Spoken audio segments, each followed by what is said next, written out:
There are two tales waiting for you, told one after the other by an odd set of two. So prepare yourself, dear one, because this is Drops of Darkness.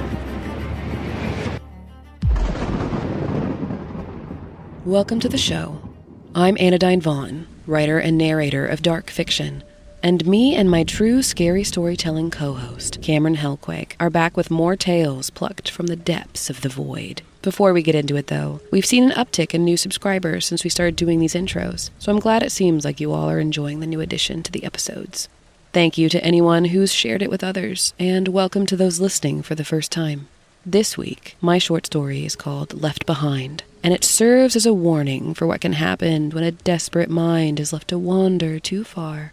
And then keep listening for Cameron's true story of someone's experience with a peekaboo ghost. So let's get into it. Stranger and someone are waiting. I am Stranger, and I tell only fantasies.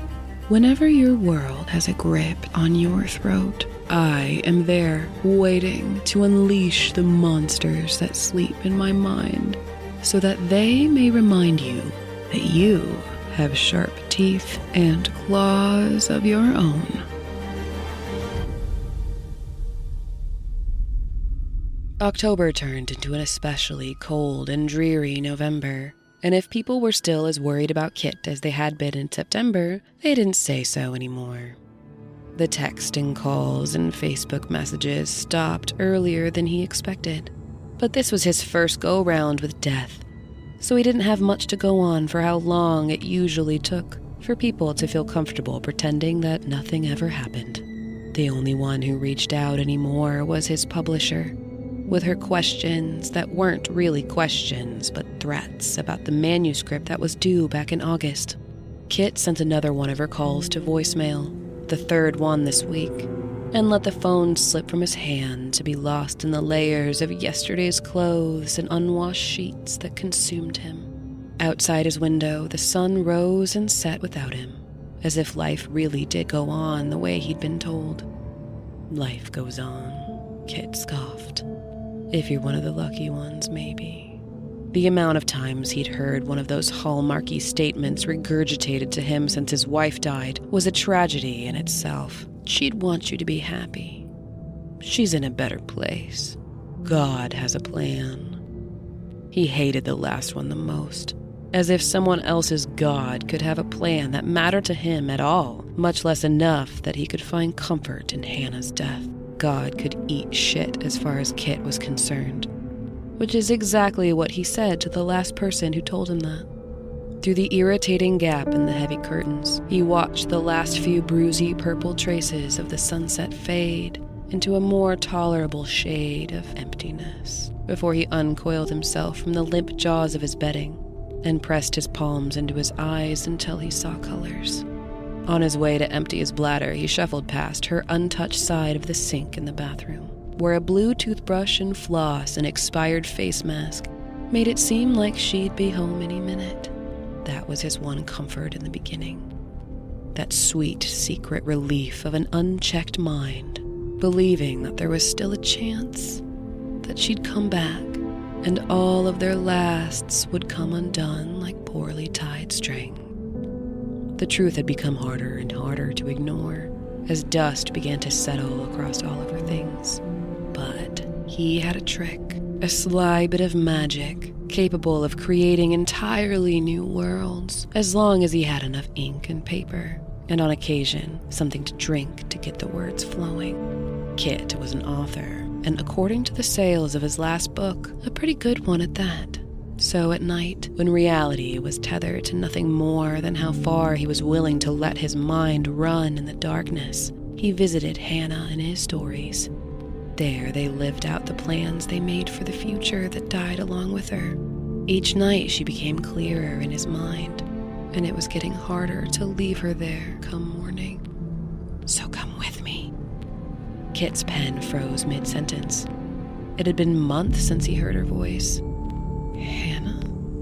His heart felt like it was working its way up his throat as he waited for a response. You look tired, love. A finger curled under his chin. "Wouldn't you like to rest with me?" Her smile was soft, and her touch was warm. Nothing at all like the last time he saw her, naked and gray on the metal table that was as cold as she was. "How are you here?" He reached out to touch her, but pulled back. "You know how," Hannah said, her eyes tracing the ink-covered papers that scattered his desk. "I'm here to come get you. I never meant to leave you behind, Kit." She said his name just how he remembered, but when it dripped off her lips in the dark, it didn't feel like it had before. Like a window between him and the rain. It made the hair on his arm prickle. She leaned down and cupped his face in her hands and brought it closer to her so he could see the tears in her eyes. "I just didn't want to be alone anymore." He tried to get up to hold her, but he felt so heavy in his chair, and his vision started to blur. "How do I go with you?" "The same way you brought me here. With your pen." "You've already done it, love." Kit turned his head back to his desk and watched as he pulled the pen out of his wrist and plunged it down again until the last of the pages were soaked with blood. No, he said, clamping his hand over the frayed, bloody tendons that spilled from his flesh. He looked back up at her, scared, but she was gone. "Hannah?" Kit stumbled out of his chair, but he'd already lost so much blood. "Please don't leave me behind," he called out as he curled up on the floor. "Look at you. Pathetic." This Hannah was different. A dark, unmoving shadow at the far end of the room, but her whisper still brushed against his ear. "Desperate minds turn the quickest, and yours smells like old milk, love." She flickered in and out, reappearing closer and closer each time. "I'm the one who's dead, but you're the one rotting. And why? Because you get to keep living? It should have been you, not me." Then she was next to him, cold and gray, just like the last time he saw her. Her head turned stiffly towards him. "After all the times I saved you," she moaned, "and you couldn't save me once. The one time it mattered." Kit let his hand fall from his wrist and watched the blood spread over the floorboards until his eyes closed on their own. "You look tired, love. Have you been sleeping all right?" she asked, cupping his face in her hand. "Not really, but I'm fine. It's just nice to see you." Hannah poured out 2 cups of coffee and laughed. "You say that as if I've gone somewhere." He took the mug she handed to him and said nothing. "I guess I have been a bit distracted," she said, taking a sip. "Everything's been a bit fuzzy lately. I'm sorry, I know there's a lot you wanted to do still." Her brows crinkled together as if trying very hard to remember something. "It's okay, really," Kit said, doing his best to keep his voice from cracking. "Your book," she said, setting her mug down on the counter and grabbing a pen from the cup on the fridge. "It's due next month. I'm so sorry I haven't read the manuscript yet. Here, I'll mark it on the calendar so I do not forget." No, you don't have to," he tried to tell her, but it was too late. "Oh," she whispered, staring at the dates. "I haven't been around for a while, have I?" Kit shook his head. "Will you be okay?" He could feel the tears in his eyes, but he pressed his lips together and nodded. "You can't stay, Kit. You can't stay, Kit. That thing is still back there. You let it out, so you need to put it back before it drags you away." "If I do, will I see you again?" She wrapped her arms around his neck. "If you do it right, not for a long, long time, love." He was back at his desk, sore from sitting so long in the hard wooden chair. His fingers were stiff and cold, wrapped tight around his pen that he held to his wrist, where a bead of red blood had dried around the sharp tip. "Coward," a voice whispered behind him. Kit dropped the pen and gathered the scattered pages on his desk in his arms. He didn't look at the shadow that followed him down the hall or out the back door, and ignored the whispers as he dropped the pages into the trash and lit a match. He watched the orange ember rings erupt in small flames that licked the papers clean of his stories. As life went on, there would be other hard nights, and Kit just hoped that now, the dark things within them wouldn't have such a familiar face. Hello, everyone. In between stories, we like to highlight a cause that is worth our collective attention. For March and Women's History Month, we decided to highlight the National Women's Law Center. The NWLC has been at the forefront of the fight for gender justice for over 4 decades. They work tirelessly to break down barriers, advocate for policy changes, and create a more inclusive future for all. You can find out more and donate at www.nwlc.org or from the link on our website at dropsofdarkness.com. Now, back into the shadows we go. I am someone, and I tell only truth. Whenever something slithers through the barrier between worlds, I am there. Not to stop them, but to watch them and remind you of the countless terrors your kind has survived, all on their own.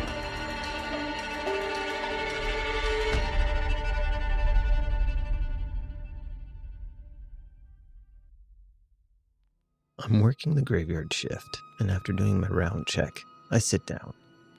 My station is situated in an open-planned foyer. The lounge to the front, the lift on my left, and the dining room to my right, with conjoining hallways connecting all areas with me at the center. So I have a really good 180 view if anything happens. A few minutes have passed and the lights go off one by one because they are motion censored. It's dark now, but I'm occupied with my K-drama. All of a sudden, the sound of the lifts ding and doors open. I can see the light flickering from the lift on and off, but no one exits. And from where I'm sitting, I can see the reflection of the inside from the glass wall across it. Empty. The lift then says, "Doors closing." I just continued with my K-drama series. The lights in the hallway never go off completely. It just dims. As odd as it seems, the lights appear to brighten then dim from one bulb to the next, coming down the hallway towards the open area where I am. Then stops and resumed to normal. At first, I thought the light bulb may be changing, but the pattern at which they brighten and dim seems very unusual. I took no notice and continued as I was. Later that night on the other side, the dining hall is dark, but the hallway connecting to the dining hall, from my view, the light is getting bright. It brightened coming towards the dining hall. It was hard not to notice. Then it stopped. I did investigate, but everything was normal. The lights were operational and nobody around. Or so I thought. I had a funny feeling, and a moment that gave me goosebumps.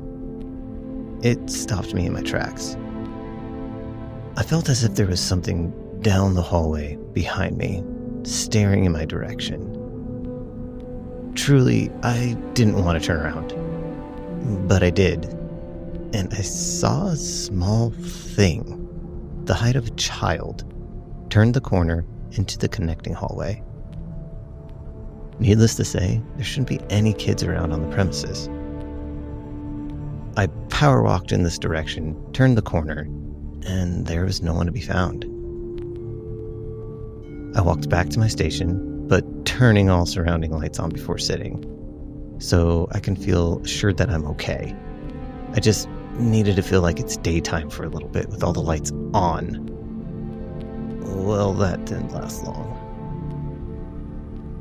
Again, the room goes dark.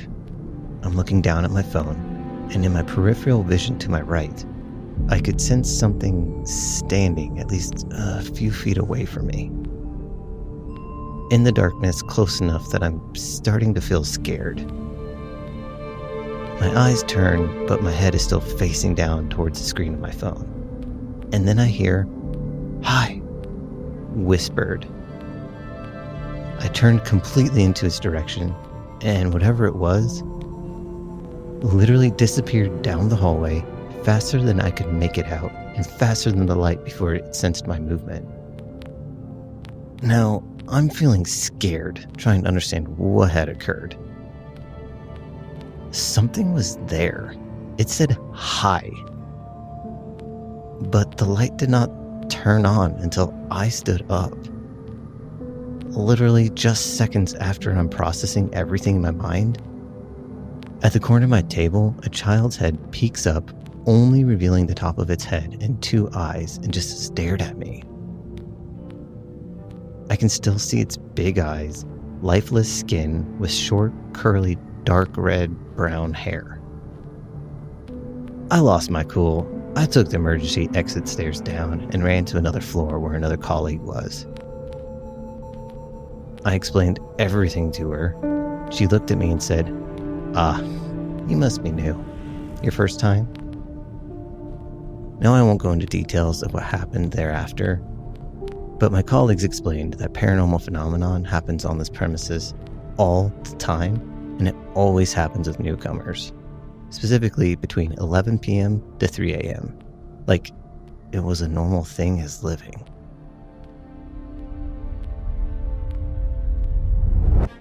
Thank you for listening to this week's episode of Drops of Darkness, which is written, voiced, and produced by Anodyne Vaughn and Cameron Helkuik. If you enjoyed your drift into the shadows, help keep the stories alive by sharing the show, leaving a review, and if you really want to earn the favor of these dark storytellers, tether yourself to their world by tapping subscribe. If you have a true paranormal story of your own that you'd like to be read by someone, you can make the offering to submissions@dropsofdarkness.com or through the form on our website. Until next time, dear one, and remember, when the darkness looks your way, hold